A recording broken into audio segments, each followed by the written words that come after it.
Hello, my name is Hannah Main, and I will be presenting blind people as my minority group today. And to start off, um, we blind people didn't really have a historical background that's in America and worldwide. Um, it's a bodily condition. It's not so much a cultural thing, ethnic thing. People just happen to either be born blind or become blind later in life. However, historic events did take place. The invention of Braille, White Cane Safety Day in 1964, and the signing of the Americans with Disabilities Act in July 7th of 1990. And to start off with the invention of Braille, in 1909, there was a Frenchman named Louis Braille. He was born in the town of Coupry, France, and this comes from the National Institute of Health. He became blind by accidentally injuring himself with a stitch awl, AWL. That's a common tool used in leathering, like leather making, for making belt loops for fasteners and things of that sort. And Louis Braille was working in his father's leather shop when he had caught himself in the eye with that awl and blinded himself, and he was 3 years old. And then his other eye became blind because of that trauma. He developed a reading and writing system later on in his late teens, early 20s for people who are visually impaired. And we now know it as Braille because it was adopted and named after him. The next thing I want to talk about is blind pedestrians are very prone to accidents while traveling, simply because they can't see.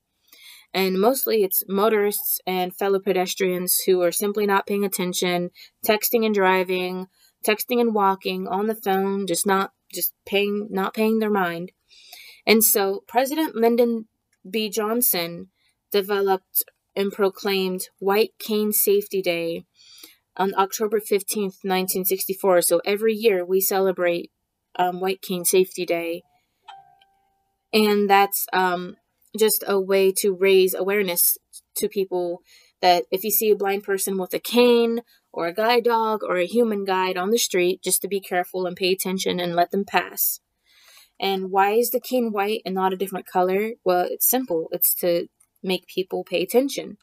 And now there's reflector strips, and now we have smart canes that really help with that. And then the Americans with Disabilities Act was signed July 27th, 1990 by former President George H.W. Bush, and that's how we come up with automatic doors, Braille on elevators, public bathrooms, wheelchair ramps. It's to put those accommodations in place. There's no assimilation factors because, again, being blind is not an ethnical thing. However, blind people have established a community with that share common interest. Ableism, stopping ableism and spreading awareness of ableism is our main value and belief, is blind people's main value and belief.